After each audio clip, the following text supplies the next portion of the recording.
His name was Bill.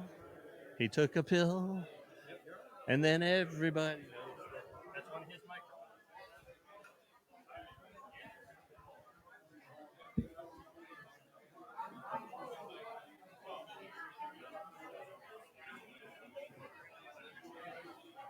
They're both on. Okay. Just again like this. Remember, it's a cardboard.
It's all right.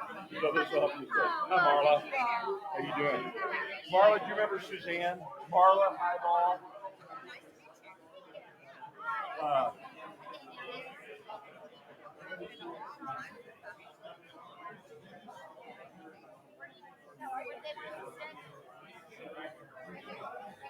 I got it.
badass Texas music and our guest today, but that was not coincidental.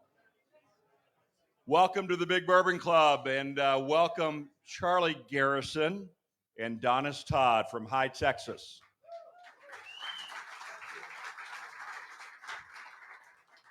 So, does anybody know where High Texas is? Raise your hand. If you're from Dallas, put your hands down. This isn't about you either. High Texas is 45 minutes west of Austin. You heard of Austin? So they're kind of out there on an island, and they're making really, really great whiskey and great bourbon out there. So we want to introduce you to it. So raise your hand if you came to our VIP event this morning. Big part of the group. Be honest. Have you ever been to a more fun bourbon event in your life? That sucks. I said, have you ever been to a better bourbon event in your life? Well, that was staged, but anyway. Raise your hand if you're not a member of the Big Bourbon Club. Anybody at the table that you're with, fix it now. Go to the QR code and sign up. Greg, hey, Greg, it's $125. Even you can afford it.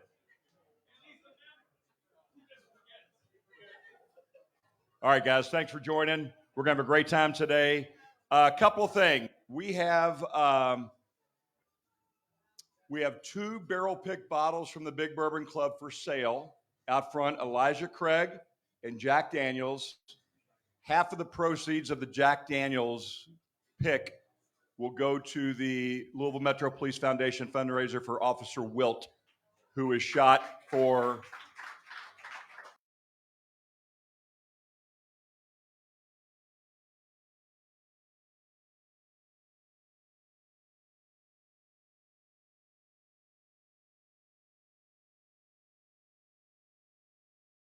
he's talking now. So he was on the police force for 4 days before he rushed in with a man with an AR who had just killed 7 people. So support Officer Wilt and drink bourbon. We have 2 new barrel picks coming up. We just did. We just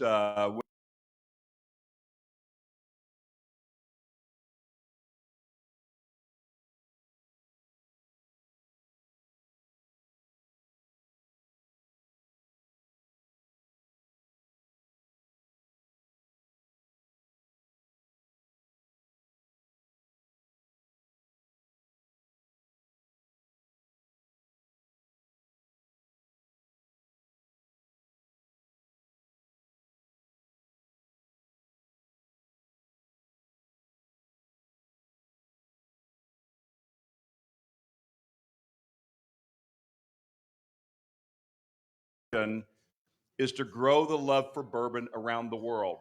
Whether you're at the very beginning of your bourbon journey or whether you're an aficionado, it doesn't matter who you are, what you are, where you're at. This is for everybody. This is for everybody, and it's about having fun. And so get involved, get your friends involved, and I think we're making a difference right now. I think we're doing a good job. We're also doing a great job with introducing a lot of great brands and distilleries, many of which you have never heard of before.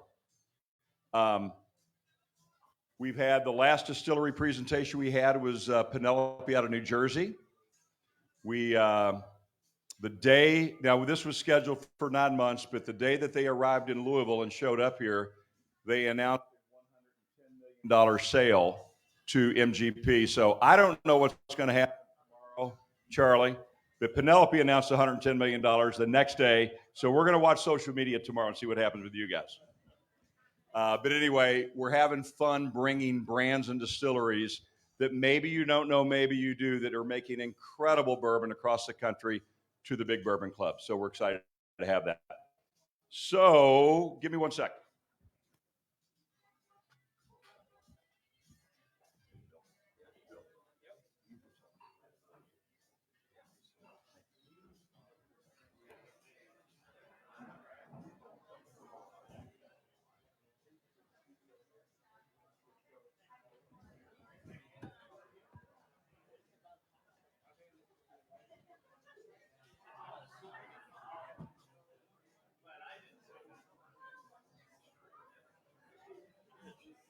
All right, let me introduce Garrison Brothers. Charlie Garrison, co-founder, brother of Dan, who's the CEO, but co-founders, and Donis Todd, the master distiller. But let me tell you a story. Mike Smith, raise your hand. So Mike Smith, excuse me, honey,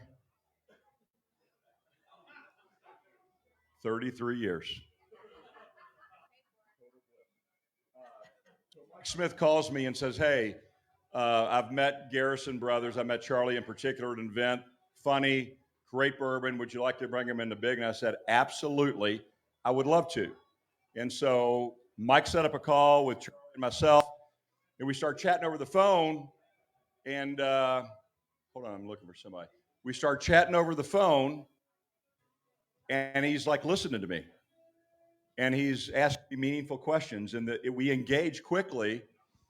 And I'm thinking, this is freaking bizarre. He's never seen me, doesn't know of me at all, other than I'm a 60-year-old man hanging out on TikTok, and he likes me. So that says something more about you, Charlie, than me. But anyway, with no further ado, these gentlemen came in from High Texas just for the Big Bourbon Club. Charlie Garrison and Donis Todd.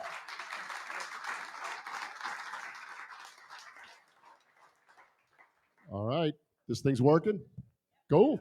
Well, thank you guys very much for having us. This is a blast. We've been in New York earlier this week, and then we came straight down here, and we were at the Fraser Museum earlier, and it is so cool. So if you haven't had a chance to go see that. It is amazing.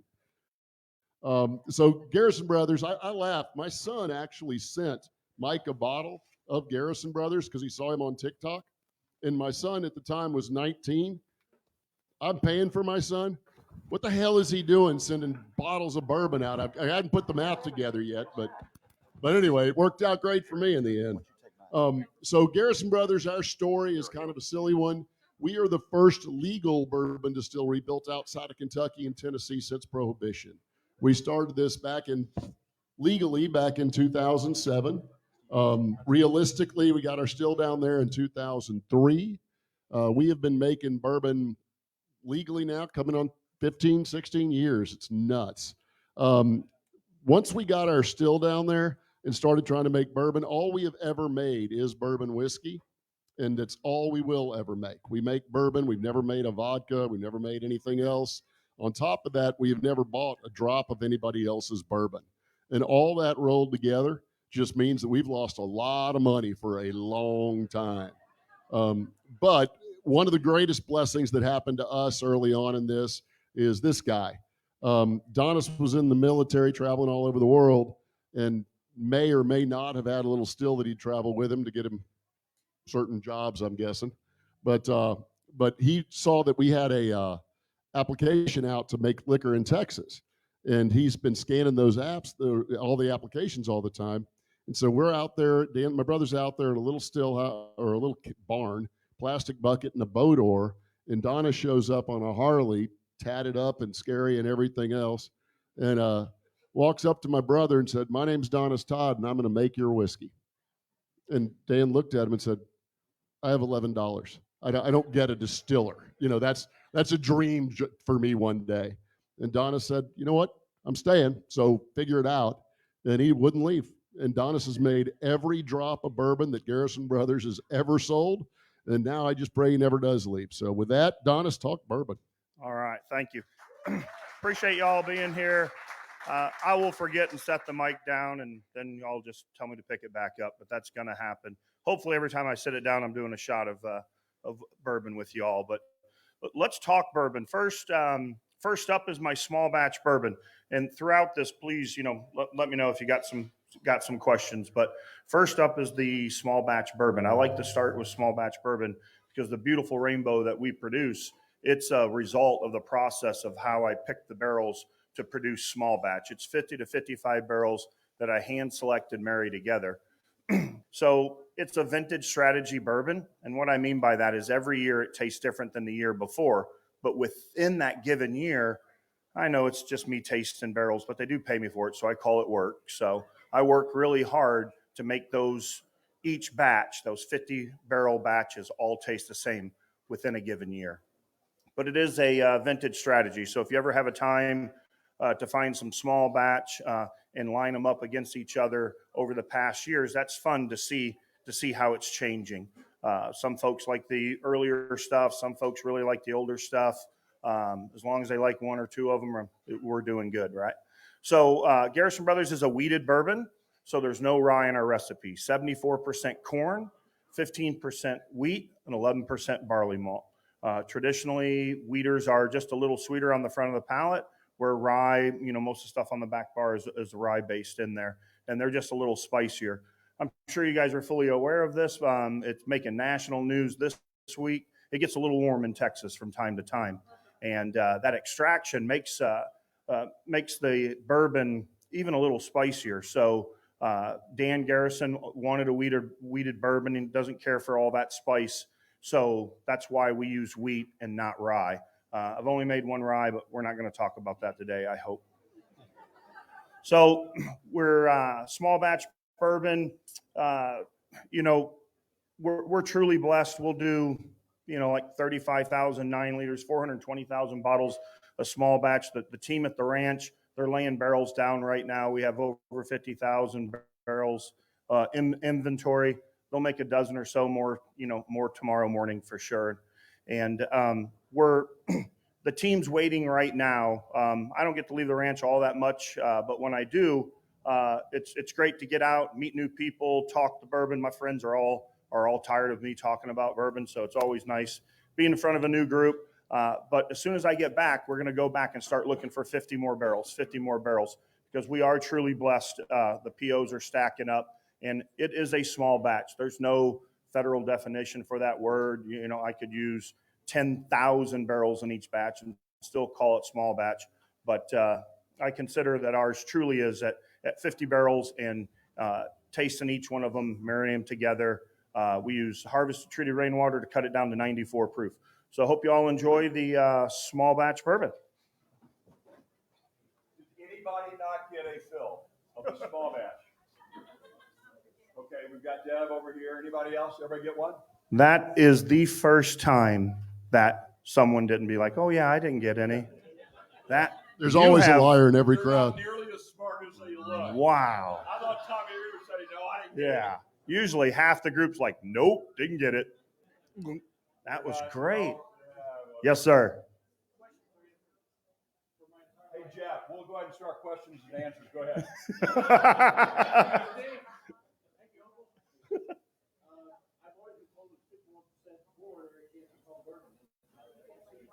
No, that's the Bible for sure. To be able to 51% or more. 51% or more. Yeah, I am. I'm 74% corn. Nope, 74% corn. I may have said, who knows what I said, but the recipe is 74% corn, 15% wheat, and 11% barley malt. I'm not a big rule follower. Y'all probably figured that out by now, but those standards of identity that protect, as you all know, this distinct product of the United States of America, bourbon whiskey, those are worth following. The rest of them, speed limits and shit, nah. But Donis, he's from Pennsylvania. Yeah. To him when you speak, and speak slow. All right. I do have a question for what was it? Uncle? What was it? Uncle Steve. No, he's Uncle Steve. Cousin Jeff. So you're from Pennsylvania. Why hasn't your state owned rye whiskey? Why have you not? For 30? Oh, thanks, Uncle Steve. All right, he's from Utah.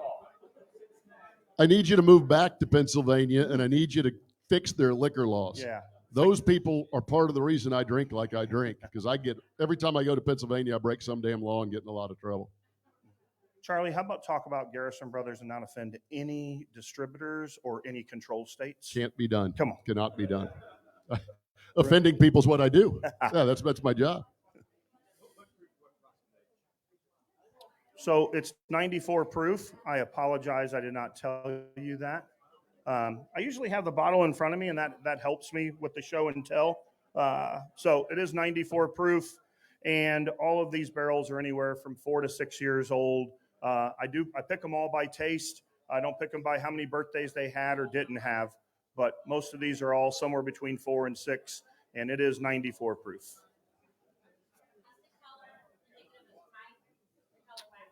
Yes, ma'am. So we have a whole beautiful rainbow that we're going to go through and enjoy. But each expression, we now have nine different expressions in the portfolio, and they all have their own colored wax. Some of them are pretty obvious, like where we're going to go next is honeydew. So we have that colored wax. So some of them, are kind of associated to the SKU, but some we just liked that it was shiny, so let's make that silver. Yeah. Yes, ma'am. All right. Hey, everybody, quiet. My wife's speaking. All right.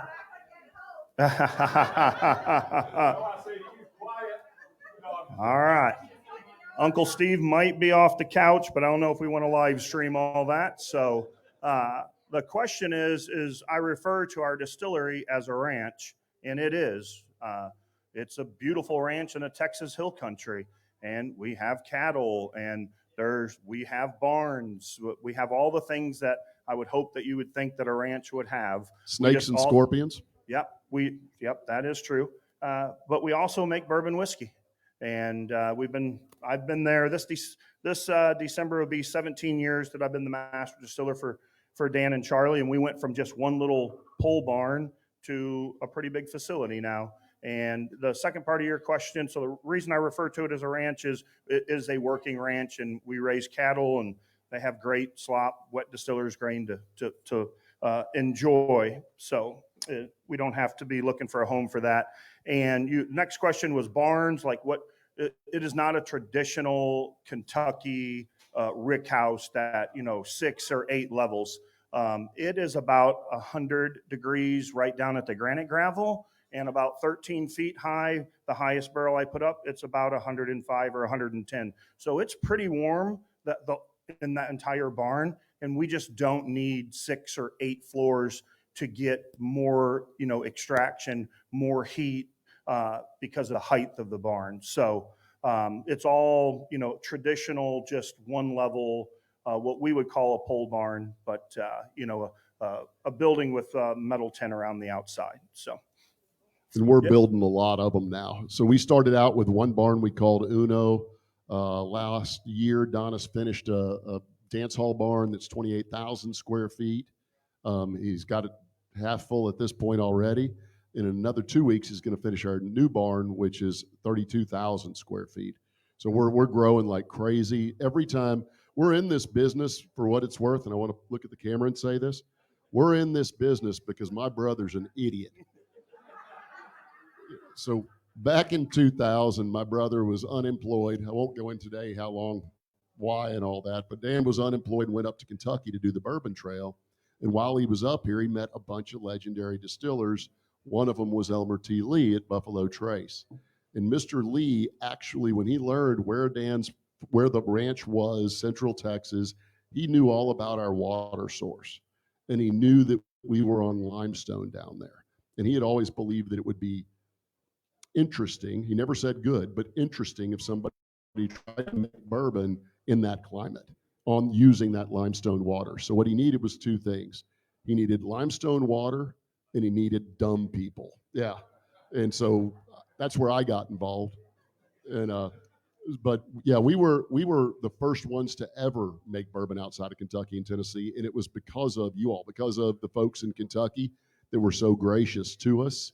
So that's why we've only made bourbon. That's why Donis would never sell White Dog. It was all out of respect for what Kentucky did, and and they've still embraced us like crazy. Sir, has a question in the back.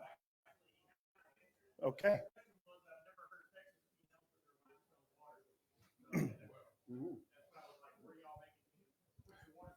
Yeah, I mean that limestone runs across the middle United States. We're lucky that we're sitting in a spot where we have a great raw water source that's perfect to make mash.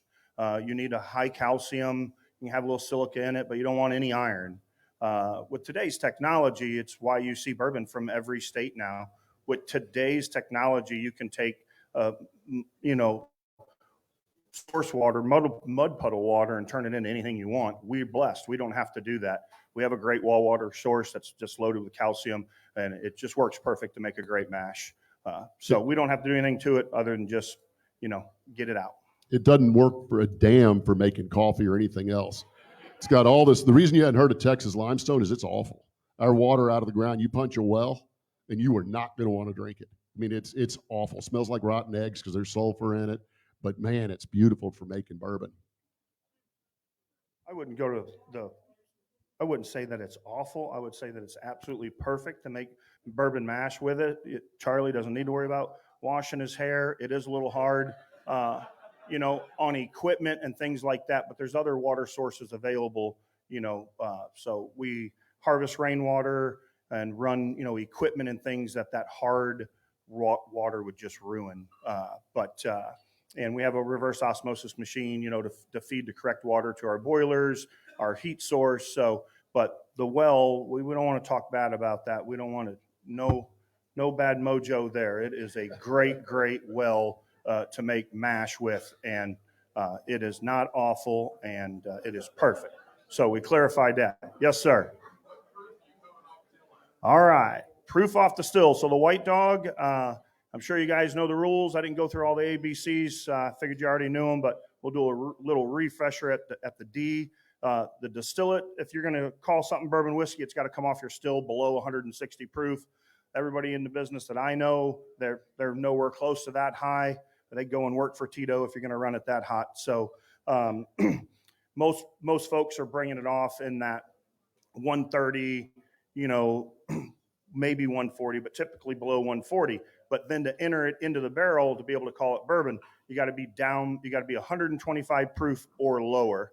And I hate to admit it on a live stream, but we make mistakes along the way. So what our production team, we decided 124 proof. So if I'm looking at the hydrometer and I say, yep, that's 124.6, but JD looks at it or Samantha looks at it and they see, we just keep it at one below 125. So we're always following the rule. So to answer your question, 124 proof is our entry proof. We've built in a little fudge there. So if we have a little human error, one too many the night before and not looking at that bevel just right, we're not up over 125. All right. So hold on a second, guys. So did everybody get a taste of the small batch, 94? What did you get off of? What did you get? Okay, not 13 at a time, one at a time. Okay, not so anybody. What'd y'all get? We got a grape and a honey and a cinnamon, I heard. Oh, it makes good apple pie. Apple pie. We're baking already. Apple pie. Suzanne made chocolate chip cookies All right. with Happy Van Winkle. So, anybody else? What'd you get? Did you like it? Yeah, you're not going to hurt my feelings. I always like when people tell me what they taste. I don't like to tell people what to taste. Don't learn much from that. That seems one-sided, and it's pretty easy to convince a lot of people if you talk long enough. You're going to learn that from Charlie here pretty quick, that you believe about anything. So, but you're not going to hurt my feelings. I held a flashlight for my dad when I was a little kid, so there's nothing you can say to hurt my feelings. So. Any other thoughts? What'd you get? What'd you get on the nose? Any flavor profiles? What'd you get, Mike?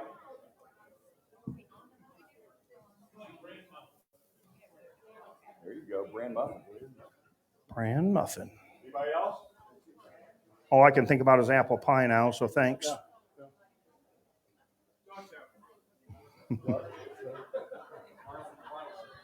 Coming from that mustache, that makes sense. Yeah, that's perfect. Candy. That's from a small town state fair, I think. We've got a question from Facebook. All right. Charlie, for you. Is Walt Garrison your older brother or your younger brother or your dad? So I have no relation to Walt Garrison, tragically. And the only story that I do have that made me really happy is I was at a place in Dallas about 2 years ago, and I walk in and the bartender says, "Hey, I need to introduce you to somebody," and walked over and introduced me to Walt Garrison's son. And Walt Garrison in Texas is everything, right? He's the reason I learned to dip when I was 8 years old, and he was the Copenhagen guy. And but his son actually told me that he's sick and tired of everybody asking him if he's related to the Garrison brothers. And I was like, hell yeah.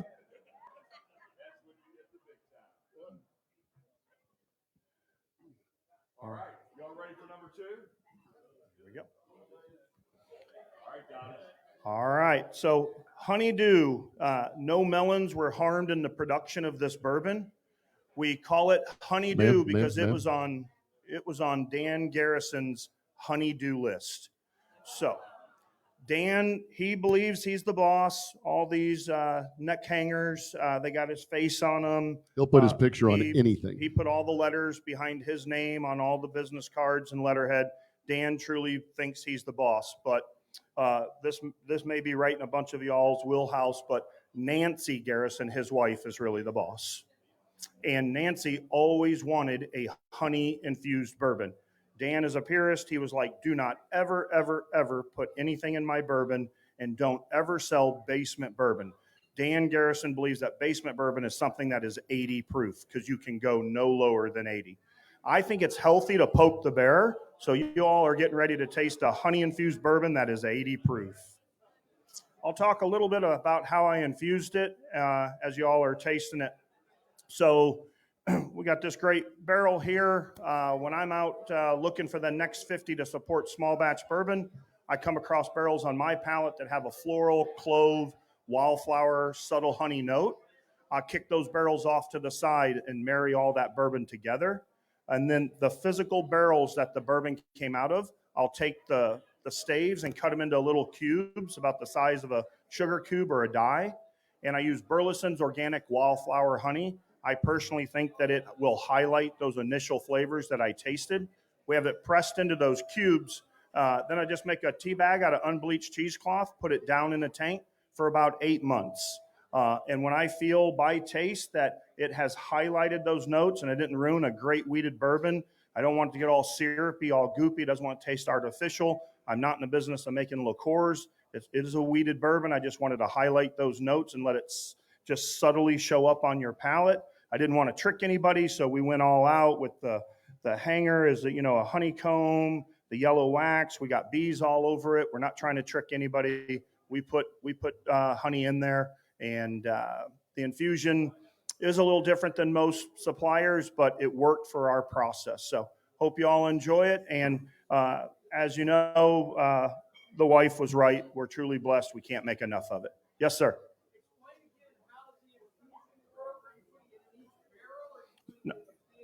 Nope, I dump all the barrels. Then I literally chop the barrels up. So the bourbon doesn't ever go back into the barrels because I cut it all into little tiny staves. The staves into little cubes, about like a die or the size of a sugar cube. So, and I'm doing that because I want to maximize the surface ratio. Yep, I make a tea bag like out of unbleached cheesecloth. I just make like these 14-pound tea bags, and I put it down in the tank for about 6 or 8 months. I'm not, and the bourbon's already aged. It's already been in that initial barrel 4 to 6 years. Now, I'm not aging, and yeah, I've already made, yep, the bourbon's already made. I tasted those barrels on my palate. I thought it had some subtle honey notes, and I just wanted to highlight it with an infusion. But I've already made bourbon. Yes, sir. I take the barrel up. Yeah, I take the barrel and I cut into little cubes. I press the honey into those cubes. Then I put those cubes into the bourbon. So just to clarify, everything that we make on the ranch every day is small batch. This is what we try to make every single day, but that's not Mother Nature's plan. So as we're getting through these barrels, when Donis is pulling his 50, 60 barrels every Monday, he's trying to reach this. However, and then he marries those barrels together to make this one consistent. But when he gets to a barrel that has some notes to it that are so different than this, we want that to play differently. So we try to develop those notes out more. So it's a very different philosophy on making bourbon.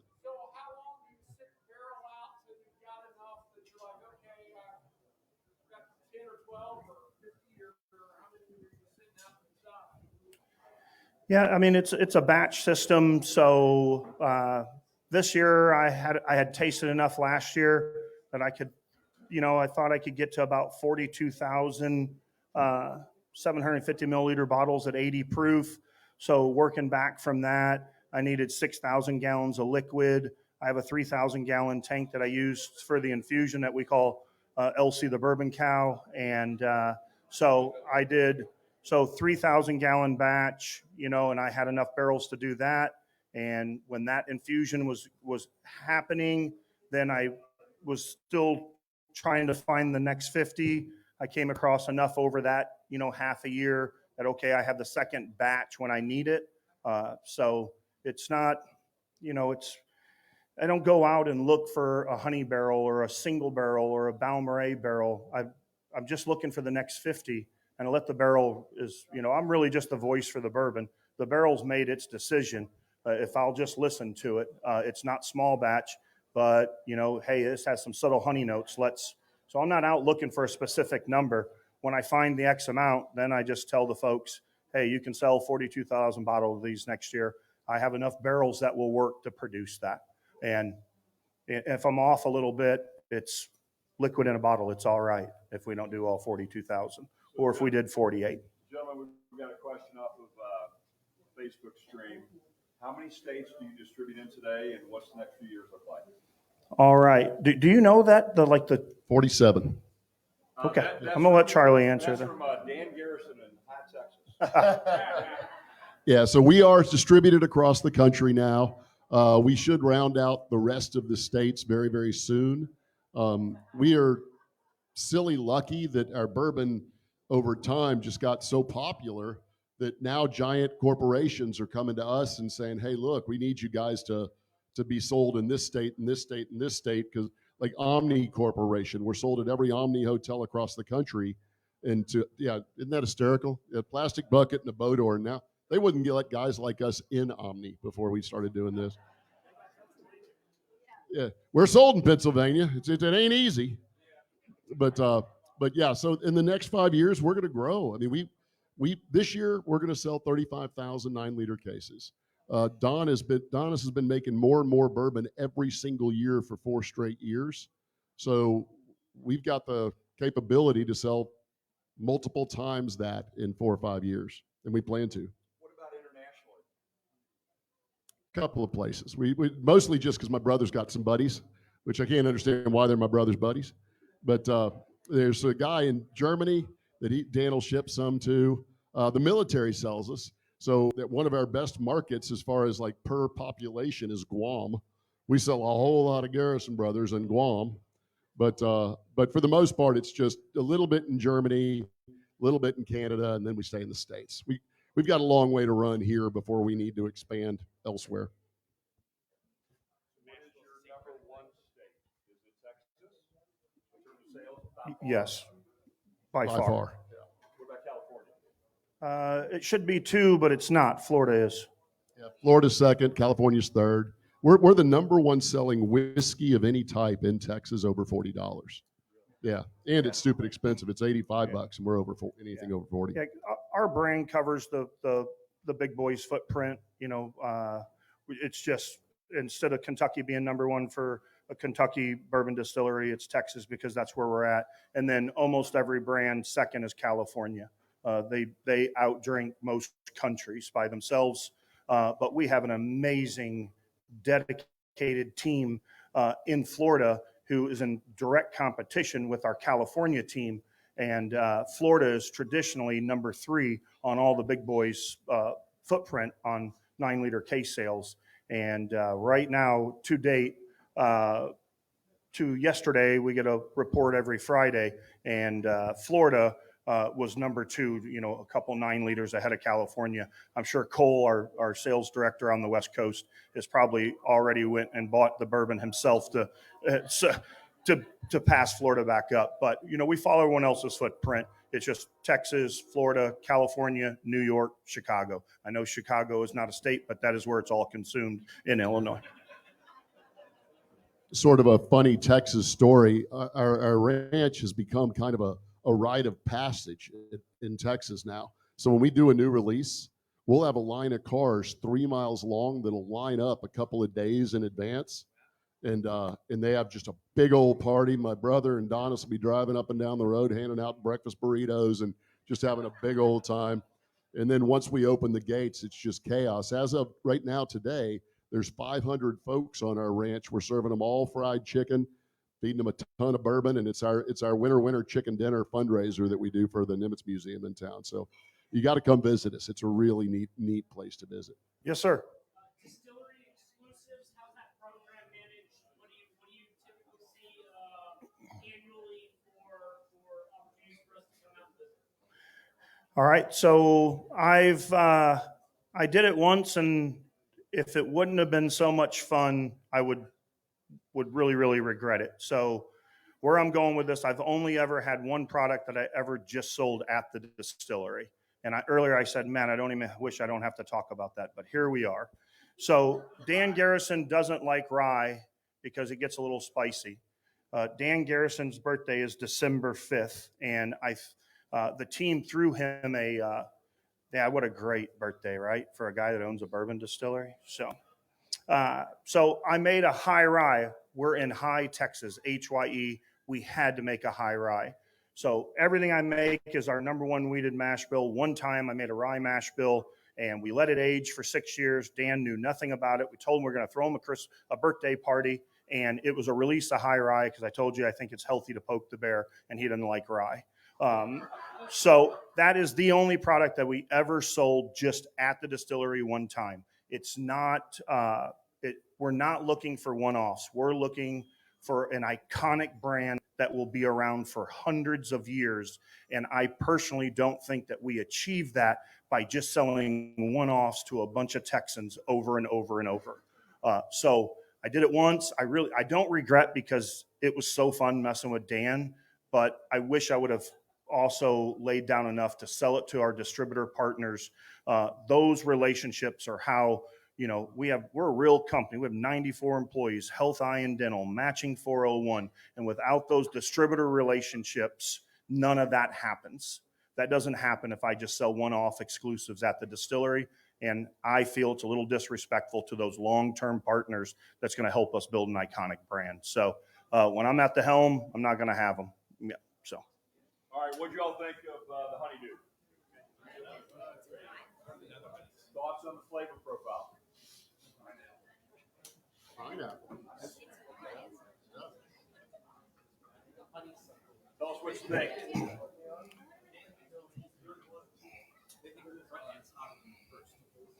Yeah, so, as we go through this, typically for me, on my palate, a higher proof is more flavor and done correctly, not as spicy. I know we all taste things differently. So just because something's 80 proof and then something's 115 proof, it's not automatic that 115 is going to have more heat on your palate than the 80. But that's my opinion. We all taste things differently.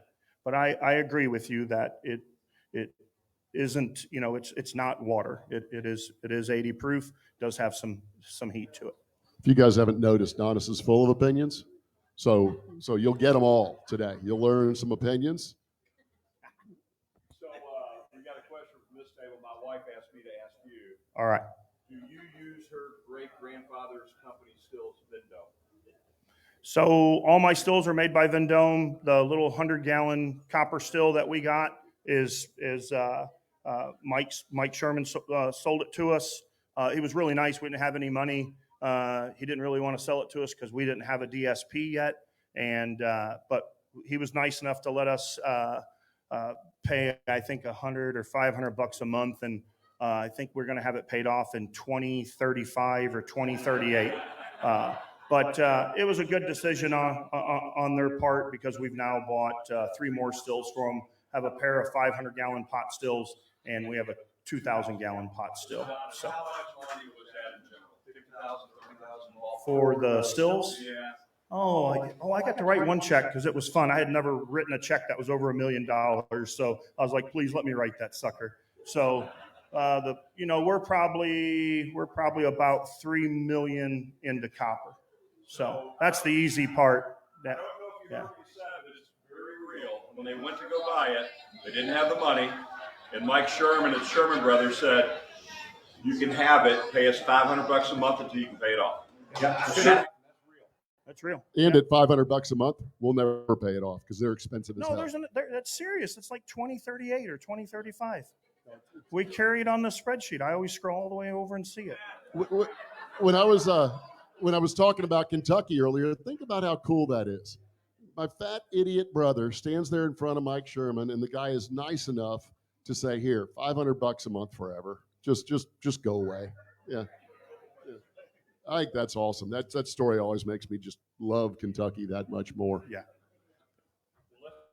So can I have the mic for 1 second? You all come and take a break. You all seem to be getting nervous here. All right, so we're kind of at halftime. We have 4 expressions. We're at halftime, so let me do this. It's time to recognize our sponsors and the people that helped to make this happen and happen in a way that it's really cool. So number 1, Crest Bride. Crest, stand up. Most of you know Crest. He is the owner of Joe's Older Than Dirt. He is my partner in the Big Bourbon Club. And so thank you to Crest and all of the ladies helping us today. Make sure at the end of the day that you reward them handsomely with your tips. They're working hard for you and they're doing a great job. Mint Julep Tours and Sean Higgins. You probably have been involved with them before if you've ever toured Kentucky distilleries. Buster's Liquor Store in Memphis. Mike, are they a pretty good partner? So Mike and the group here stopped into Buster's on the way down to Louisville and left with about 13 bottles, 20 bottles of allocated really good stuff. And Jeff and I did that before wherever Jeff went to. Burby City Cruisers. Bill Reynolds, Element 502 on the production team over there. Thank you, Bill, as always. Charles Renee in the back on the production team doing all of this on his off day. Thank you. Thank you, Charles. Our accounting group, I don't think Sherry's here. Is Sherry here? Last time I didn't call her name, she got mad at me, but she's not here. But she's a great friend. The law offices of Shannon Smith. And lastly, our newest sponsor, the Bourbon. Has anybody ever heard of the little project that Suzanne has spent the last 2 years of her life on? Okay, so let's run the video up here. Look at.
So without a doubt, that is the dumbest thing we've ever done.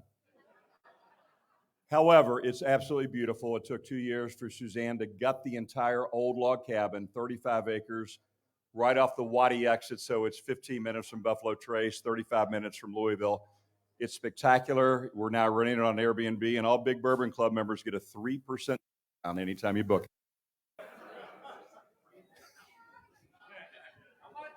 I'm just joking. But anyway, Suzanne, incredible job. Thank you for what you did there. So listen, we've got a lot of giveaways. I'll let Donis take that over when we're ready. But there's a game I like to play. I always believe that everybody looks like somebody, but we also have a lot of famous Texas people here. And he's undercover, but I want to introduce you to a very famous Texas actor. Go ahead and put it up, Bill. Sam Elliott. Sam, stand up. Stand up. What you don't know is that Sam dyed his mustache for today, because that's the real Sam up there. Mark, thank you for playing into that stupid humor of mine. But after last night, you deserve every bit of it. Okay, are you all ready to have the Garrison brothers up again in taste number 3? Let's do it.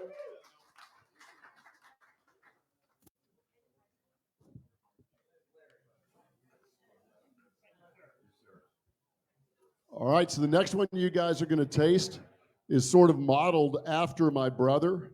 It is what it is. It's a single barrel because it doesn't play well with others. So this is Donis's single barrel. I'll let him tell you about. Yes, sir. So everything we're going to taste, everything is our number one wheated mash bill. That's 74% corn, 15% wheat, 11% barley malt. It's throughout this entire tasting. Everything you're ever going to find from Garrison Brothers, unless you find one random green bottle somewhere, is a wheated bourbon. The difference is what happens, in the barrel, the aging process, the barrel size, the location, all of those good things. And as Charlie mentioned, single barrel. You guys do a ton of picks. You did one with us. You all know exactly what single barrel is: liquid from just one barrel. I come across those. I kick those to the side when I'm out there looking for the next 50. I come across barrels that just won't play well. That one barrel would really manipulate the others, so it doesn't play well with others. So we just leave that all by itself. I find them and then turn them over to the sales team 1 year later. So I've had 300 that I discovered last year. So this year I gave the sales team 200. So I kept 100 because when it starts to get towards holiday season, the sales team are going to want more single barrels, and they'll still have some budget left that they'll steal from the marketing team because they'll say they need it for travel. And then I can get it to make bourbon what all money should be spent on, and I'll leverage those 100 barrels. So, and they fall for it every year. So, and I get to make more bourbon because I get some of their budget. So we'll have only 300. It's a big number to us, but obviously not a big number to some folks in the business. So don't do a ton of them, and I don't think we should. We have an entire brand portfolio that we want to continue. That real estate's important, and the wider you can get, the better off you are in the long road. So we don't want to sell too many single barrels. So we just did a single barrel. So tell them about our single barrel that sold out today. You tell them about your single barrel that sold out today. Well, what I would tell you is that, first of all, Mike Smith will remember this like yesterday. Charlie will forget it like yesterday. Like this morning. But the first thing that Mike and I asked the first time we talked was, could we do a single barrel? Because we just don't do enough, and there's no way we could commit to that. And about 8 months later, Charlie calls and says, would you like a single barrel? I said, I would love a single barrel, and the club would love it even more. And so these gentlemen gave us a single barrel. So we had a tasting at my house. We had 4 or 5 expressions. Margarita came in from Abilene, Texas, was part of the tasting. Who else? Is anybody else here on the tasting? Deb, Sandy. So we had a bunch of folks, and we picked the second highest proof. The highest proof was 138 and change. We chose the 133.6. 15 and a half gallon barrels. There were 48 bottles. It's a small yield, small barrel, and it sold out in a day at 179 bucks, which is a very average price for this barrel. But it's fantastic, and I just wanted to reiterate what you said. It's a blessing that we're able to get it because no one gets those barrel proof picks. So thank you very much for that. More than welcome. Hope you guys enjoyed as much as we did making it. I didn't have anything to do with it other than putting the liquid in it. That was all Charlie that said, hey, I'll, each team member on that side on the sales, they get X amount of samples, X amount of single barrels to help us build our portfolio throughout. They're really helpful in building relationships. So Charlie used one of his. I'm glad you all got it. 133 proofer it is. 133.6, so about right. So, what you're drinking now is 94 proof. Yeah, it is 94 proof. Single barrel, 94. What do you think? Oh, Pepper? Still being poured. Oh, I'm sorry. Everybody doesn't have it. Still being poured.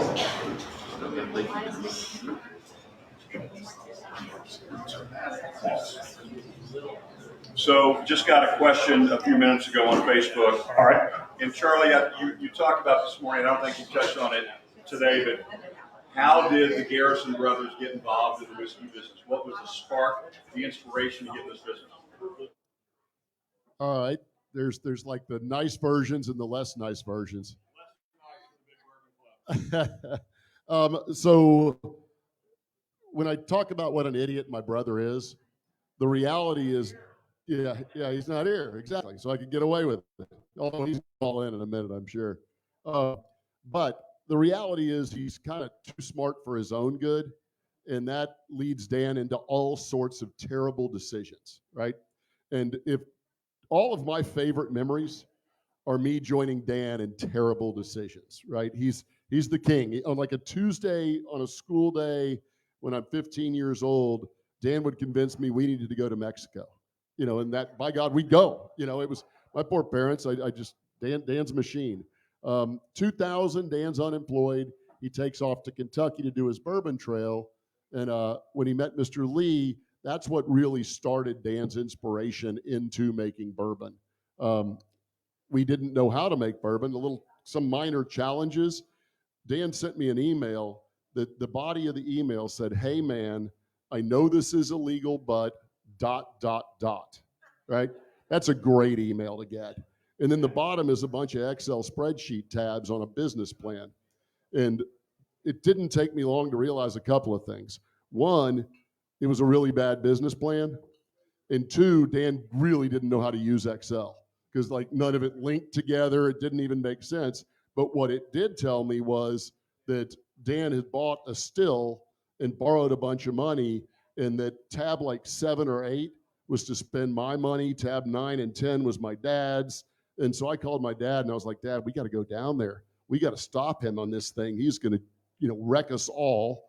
And so my dad and I jumped on a plane. We flew down and we yelled at Dan all night long, drank a bunch of bourbon.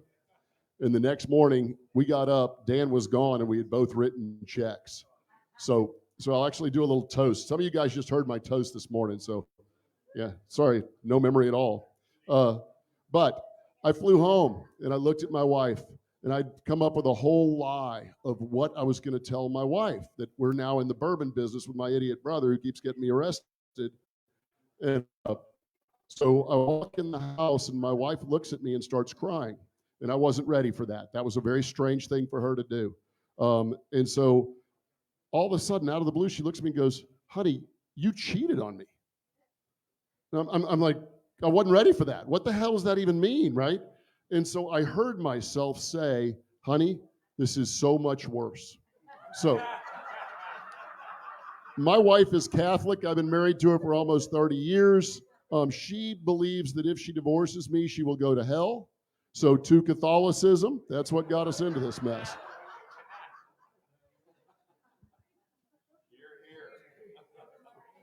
So isn't this crazy? You were first. Yeah. Isn't it crazy how different this is than the small batch? That is beautiful to me. What gets me so excited is on our ranch, in our climate, how wildly different these barrels can become. This is the same distillate. It's the same age, most likely. I assume it's pretty close to the same age. Yeah, I mean, everything about this is small batch bourbon until you get to drink it. And I get so excited on these, on how wildly unique each one is. Getting your barrels from the same manufacturer every year, or you get one year one batch barrels and a different year a different batch barrels? All right, so I try to make the best bourbon I can make with the people I'm blessed to make it with, and the environment I get to do that. And if the bourbon that we're making today mirrored what we did, 18 years ago, we would not be enjoying it very well. So when I let off and said I do a vintage strategy, is because I'm trying to make better and better bourbon every year, because it would be really scary not to get better at your craft. The barrel is a big part of the flavor profile of any aged spirit. And I use a wide variety of different size barrels, and a different cooperages build those barrels for me, because I don't want to make the same thing over and over, and I want it to be better every time. A 15-gallon barrel has some flavor profiles that I just can't get in a 53, but a 53-gallon barrel gives me that big, long, lingering finish. There's just nothing like, a spirit aging in a brand new 53-gallon barrel and just let Father Time and Texas Terroir do its thing. So a wide variety of different size barrels from different, we have 15s, 25s, 27s, 30s, 53s. Oh, we're far from normal, sir, but you figured that out by now. No, it isn't. So we didn't have a CFO for 16 years. And we do now. I'm glad we do. Like I said, we're a real company, and it is working. And without her, it would not. But we did not have one for a decade and a half. So we didn't have to make an affordable for a profit like what real companies do. I just really focused on trying to make the best bourbon I could with the folks I get to make it with. So a 15-gallon barrel costs twice as much as a 53-gallon barrel. So, we don't have to be a mathematician to say, well, that's going to add up quickly, because of the yield rate. So we continue to use them because they taste good. They taste good when I use a couple of those, a couple of these, a couple of that, and put it all together. So we continue to do it. It's not the most profitable way to do it. And most companies start with a CFO, and they wouldn't allow you to spend 10 times more than you're ever going to make in your lifetime. So. The dream is a legacy. The dream is to make the best bourbon that can be made. And so sales, our function on my side of the shop, is to figure out how to get him money to make better bourbon. And sometimes he will release bourbons that we will lose on categorically. It's a bourbon we'll never make any money on. My only ask is just he doesn't make a ton of it. If you want to make something that's just brilliant, brilliant, brilliant, and you're on that train, go, man, go. We'll lose money on that. And hopefully it'll get you guys to go out and try it and say, yeah, we're in.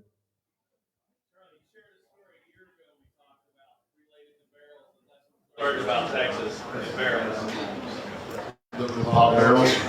Yeah, when we first started, we bought bourbon barrels from every cooperage that made a bourbon barrel, and we put our White Dog with different wheated mash bills into it. Entered the barrel between 108 proof all the way up to 125. It was R&D time. We spent a couple of years, developing the recipe, learning what barrels, if the white American oak from Missouri worked better than it did from Minnesota. Does the cooperage in Minnesota, make a better barrel for us than, this one or that one? So it was all R&D. And we thought it was the absolute worst thing that ever happened to us. But that first round of barrels, the first true hot Texas August day, a majority of the barrels, the heads of them literally popped because the intense Texas heat created so much pressure inside the barrel that the heads popped. It just couldn't take it.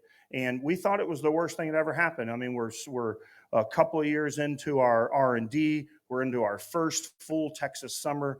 with liquid that we think we're getting it right, and now we have to start over. But it was good that we started over because we reached out to those cooperages, and folks that had families that had been building barrels for a couple of hundred years took it very personal that theirs didn't work. And they went from not really caring who we were or what we were doing to really wanting us to be successful. And they opened up their doors and said, all right, so they helped us develop our barrel plan that could, one, withstand that intense Texas heat, but they educated us on how different a bourbon barrel can be. They do not all have to be, white American oak from Kentucky that gets yard seasoned for 3 months and a number 3 char. Not every barrel has to be that way. And we would have not known that if that, didn't happen. They taught us a ton. All of it to get started. What a hell of a lot anyways, a 100-gallon still that we couldn't afford to run, and I didn't have a permit. But, one barrel or all 100 that it was, it still hurt. I mean, you lose a kid or you lose 10 of them, you feel pretty bad, right? So the total number is irrelevant, but it was 101 barrels. I got to tell you, there's nothing scarier to me when somebody like Mike says, hey, at that dinner you did a year ago, you told a story. I'm a liar, right? I make stuff up. And so when I hear that, I'm like, oh, damn, what story did I tell? So I do remember that story, yeah. Yeah, if the takeaway for us is don't ever let the truth get in the way of a good story. Don't do that. We don't live long enough to, tell stories about the salad we had at lunch. I don't lie, but I romance the truth. There we go. Yeah, it's like the Amityville Horror, right? Everything's based on the truth. And what's great is Dan and I go out and we'll do dinners like this around the country. And then every once in a while we get together and he'll tell some story and I'll go, that didn't happen. And he'll get mad at me. And we had a full-on argument in front of all of Landry's Corporation. They own all the fancy steakhouses in the entire United States, basically. And Dan and I got in a bloody fight over what was true and what wasn't true in front of them. And they just love to harass me about that. They're like, I don't believe anything you say because you both just made up your own damn stories. But they get better. They do. We've got so did everybody sip on? Okay. There it is. Learning.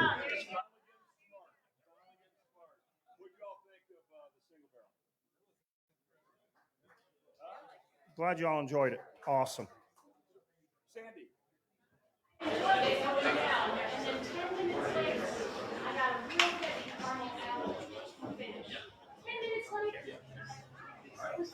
need to come visit us. You need to hang out at the distillery. The one from the Subway lunch from earlier. So, Donis, we have a question off of Facebook Live. Okay. Do you have a role model in the master distilling business, and if so, who would that be? Oh, for sure. So Dan Garrison gave me an opportunity early on to spend a lot of time with real legends in the industry, and they were just kind and genuine and gave me their personal numbers and answered all my questions. And when a fermenter would die or the yeast wouldn't act right, just on and on and on. When we first started, I could pick up phone and call Dave Pickle when he was at Maker's Mart. Drew Cosvine had just got his dad's place just back and was just getting it going. I mean, he was aging a lot of stuff for other people, but he was there, knew the craft. Drew helped me put together my first chiller that I ever had. So to answer your question, Dave was extremely kind and generous with his knowledge. Drew Cosvine was. Bill Samuels Jr. came to the distillery and spent some time there. So some very kind, gracious gentlemen in the business with a ton of knowledge, and truly blessed that I had an opportunity to know them, and they helped us quite a bit. Any other questions? Oh, and Dan Garrison. I don't know about Dan. He logged in, right? He's got to be online. My tagline is my kid brother is on every email I ever send. It's whiskey peddler and never looking brother, just to harass my little brother. He's so done with me. He's trying to fire me, but he's dumb because he put Garrison Brothers on the bottle, and so it's expensive to change out the glass, so he just has to put up with me. We're gonna go on to number 4. Yeah. So as we go on to 4, tell them what it is, but Yep. also tell them the story. I will, for sure. Okay. Yeah, for sure. So, Balmoral, it is a double barrel bourbon. What I mean by that is it ages in brand new white American oak barrels back to back. So the second barrel isn't a used, it's not a finished barrel. It's a second brand new oak barrel that's toasted and charred. And it spends about 4 to 6 years in the first barrel and 2 full Texas summer in the second barrel. This one is 115 proof. I've been failing to tell you all the proof, so and they record it, so 115 proof. The reason that we call it Balmoral is there's a iconic Texas swimming hole out by Fort Davis out in West Texas called Balmoral State Park, and some time ago, Texas decided that they were going to close it indefinitely because they couldn't afford to operate it and maintain it. And that really ruffled our feathers. I mean, there's species of fish and vegetation that only exist there. It's the world's largest spring-fed pool. So it needed to be, we needed to keep that. It should not go away. We had this beautiful double barrel bourbon. And like I mentioned earlier, we're a couple hundred years late to the bourbon party. So everything that we thought of, we're so creative and we all these names, it was already taken. Every double barrel, everything had a trademark, little circle with an R. And I was like, this is going to be tough to call it something that makes sense to people to let them know that it was in 2 barrels. Then we heard about the state park being closed and we said, let's just go a completely different way. On the back of every Garrison Brothers bottle, it says good bourbon can change the world. And we truly believe that. We have almost a cult following. We're truly, truly blessed. So something that we have learned over the last 2 decades is that bourbon drinkers are very genuine, kind, giving individuals. And we have this amazing platform and truly blessed. So we called this double barrel bourbon Balmoral, and with industry folks and other companies willing to match, we raised a couple $1 million for Balmoral State Park. The Texas Park, thank you. The Texas Park and Wildlife Division allowed us to put a 100-year plan in place. So we know for many, many years that state park is going to be open, and true bourbon can change the world. It has us all here together, and unfortunately, we probably would have never all met if it wasn't for a little liquid in a bottle. So it truly can change the world. Balmoral is typically, at the end when we do the hands, which one you like best. Balmoral, it usually wins the most hands in the air. This follows up, from earlier where someone was like, 80 proof, it was a little spicier than the 94. This one's 115 proof, but if in my opinion, the flavor overpowers the proof, and I think that that's really, really important in your spirit. Yes, sir. Other than proof between that small batch and it being barreled twice. Anything else? I would say that that's the difference. It ages in 2 barrels back to back, where small batch is just aged in 1 barrel. And I add water to the small batch. I add rainwater and cut it down to 94 proof. And I don't proof down the Balmoral. Yeah, Balmoral is a marriage of barrels. It is. Yeah, they're not single barrel. Thank you. Over the years, he's worked to create barrels that specifically draw out certain profiles. So that second barrel is custom made for Balmoral to focus on that.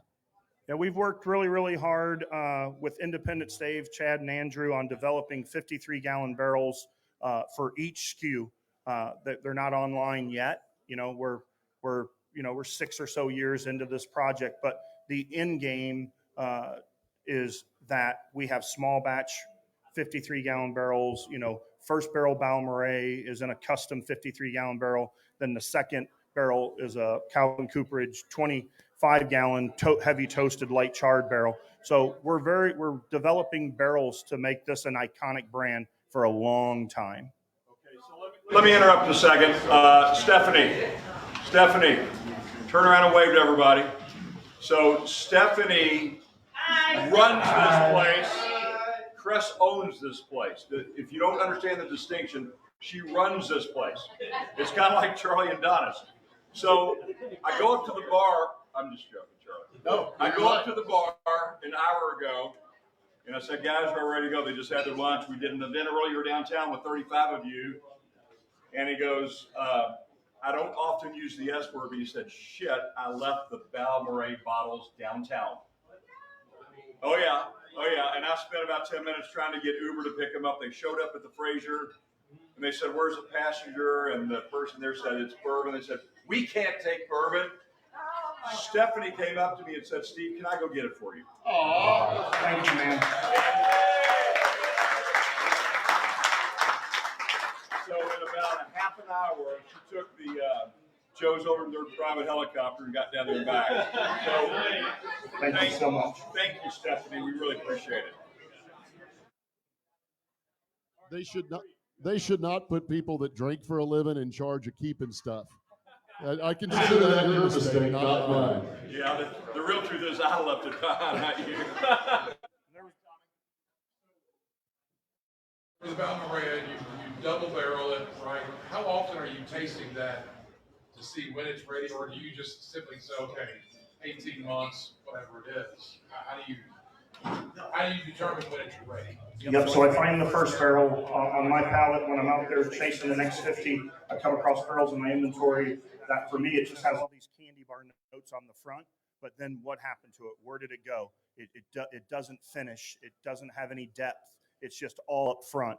And that's not what I think bourbon should be. It should be just this positive experience across your whole palate.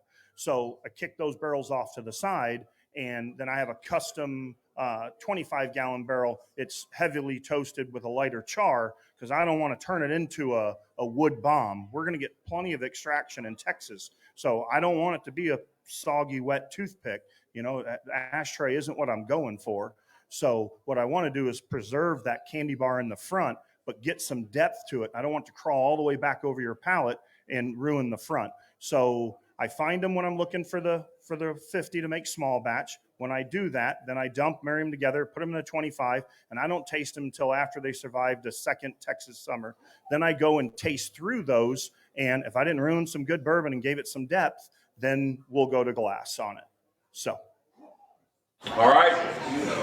Everybody raise your glass to the Garrison Brothers team who flew from New York at 2 in the morning, caught a flight here, and spent the last 2 nights with me. Cheers and thank you very much. Thank you guys. Really appreciate you guys. So let's hear what you think about this one. Yeah, enjoy the Balmoral. Enjoy the Balmoral. Really good. Okay, so just Jeff, go ahead. We're going to do questions now.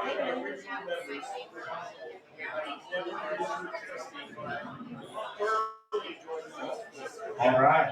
Glad you enjoyed it. What he said. Listen up, everybody. Go ahead. So what Jeff says, he's been with this club since the beginning, and he's never done a tasting where he really enjoyed all 4 of the bourbons, which is certainly important to us. Fortunately, that means you love the small batch because that's the root of everything we do, but we appreciate it.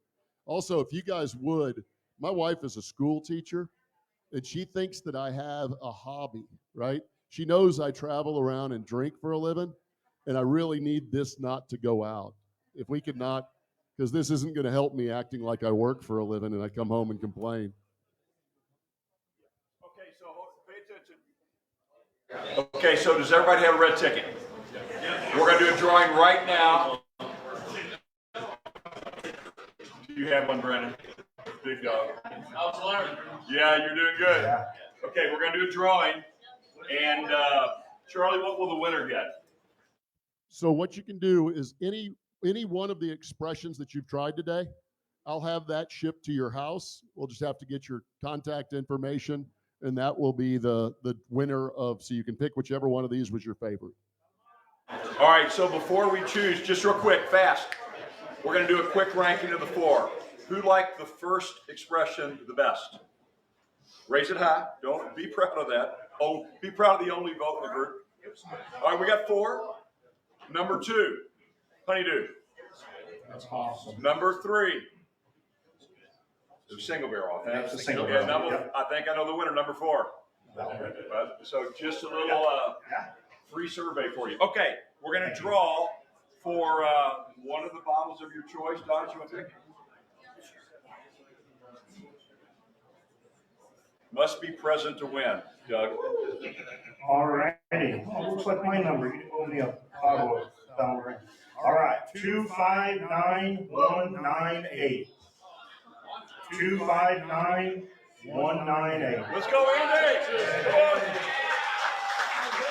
Come on up. God bless Texas. We've got it. Come on, don't pull a hamstring. Let's go. Oh,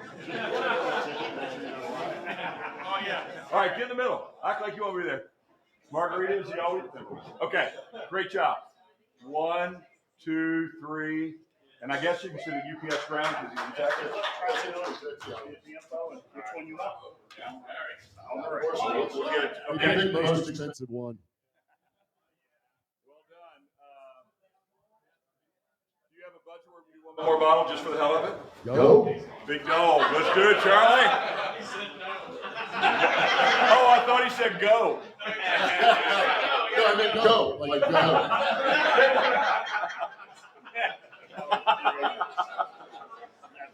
All right.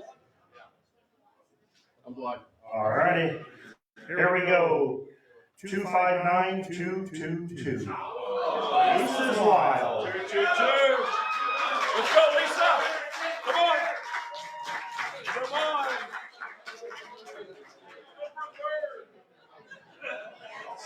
Lisa, I highly recommend that you give Brother Charlie a false address, not your real one, just somewhere you can pick your stuff up. This is how I usually live it. Lisa, this is the Emmys. Get to the stage, honey. Okay. All right, everybody look at me and smile. 1, 2, 3. Perfect. Congratulations. Lisa.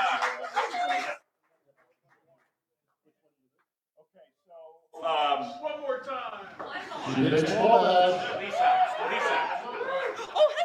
So I did not, so these gentlemen have to catch a flight in about an hour and 45 minutes. The Uber's scheduled. We're not going to do a big reception line like we always do. They've got to go. So we're going to end about 10 minutes early. But I want to do one more thing that is the coolest thing I've been involved with potentially since I've been in bourbon. But would you tell them what we're going to hope to do in maybe a year from now? And if it plays out, it plays out. If it doesn't, it's okay. Yeah, I'm hopeful that we can use the Big Bourbon Club, the footprint to help. My son is an oyster farmer down on the Texas coast. We have a bourbon that we call Laguna Madre. Laguna Madre is an oyster reef down along the coast, and it just needs some TLC from years and years of dredging oysters where legislation's been changed. You can only farm oysters in Texas now. That's going to help. Hurricanes hitting the coast have really took its toll on that reef and the fish hatchery. And like I said, my son's down there making a living on it. We have this beautiful bourbon that we call Laguna Madre. So what I'm hopeful to do is continue, good bourbon can change the world as some time goes on here. I have quite a few aging Laguna Madre barrels, which are, French oak, big old French oak barrels. And I feel like I'm going to have enough to meet my goal on Laguna Madre. But in the future, I want to have some big barrel, single barrels within this beautiful rainbow for groups that are willing to support, things that we're trying to make better in our communities. So I'm hopeful that in the future, some of you can come up and taste some Laguna Madre right from the barrel and have a Laguna Madre single barrel cask strength. So to raise some money.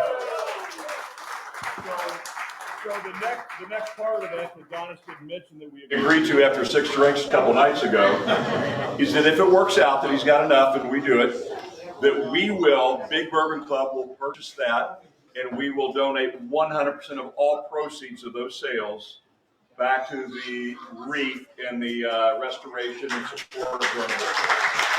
Thank you. Okay, we've got time for 2 questions. Raise your hand and I'll pick you. All right, Uber's on its way. So, gentlemen, thank you so much. Thank you. Words. Thank you guys for having us. This has been a really amazing trip for Donis and I. We've had an unbelievable week, and it's just neat to see Texas, to come back from Texas back into Kentucky, and be embraced like this. So it's, you guys, we really appreciate you. Thank you. Thank you for all your support.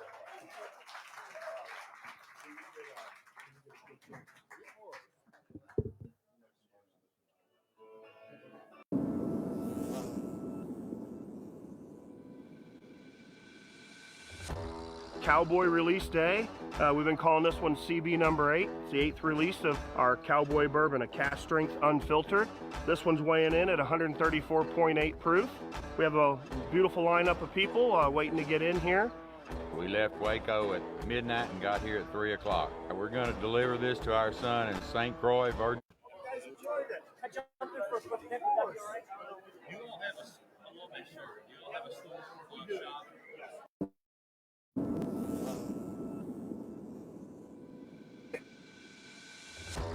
Cowboy release day.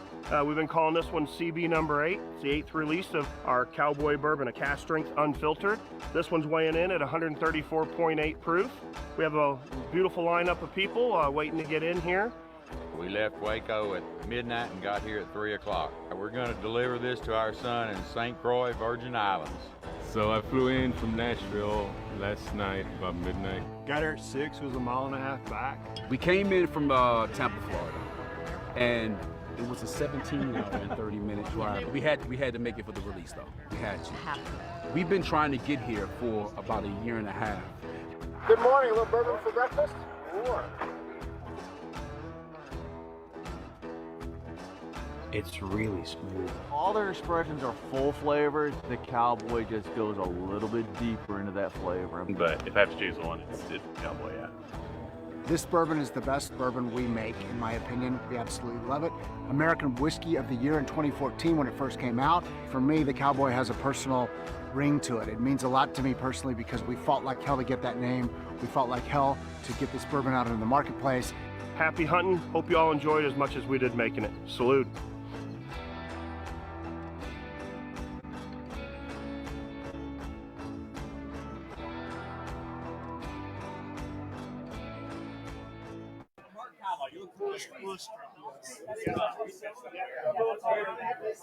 Yeah, that's all that I see every go out to those guys. They're all the same things.